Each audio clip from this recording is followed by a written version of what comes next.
Today we're talking about easy and healthy options for dorm room snacks. I'm Dr. Sabrina Falquier, the host of Culinary Medicine Recipe. Here's a quick list of items I encourage you to have in your dorm. I will explain why after. Number 1, nuts, roasted and unsalted. Crackers with minimal ingredients, dried fruit and fruit leather, dried chickpeas or edamame snacks, a loaf of whole wheat bread, nut butters, preserves, canned tuna, snack bars or granola bars, salty snacks like seaweed snacks, apples, bananas, oranges for your fresh fruit, and cereal or granola.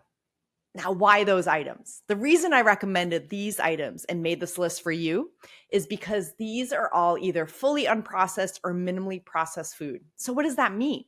It means you get all the protein and fiber and vitamins and minerals that your body needs without adding ingredients that your body does not need.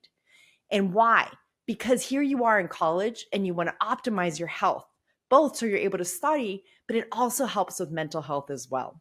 Remember to follow Alternative Food Network on YouTube or Culinary Medicine Recipe on your favorite podcast platform for ongoing great nutrition tips.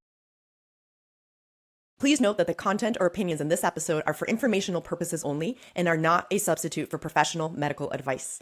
If you are uncertain if an ingredient mentioned here is suitable for your diet due to allergies or other reasons, please discuss with your doctor or other qualified healthcare provider.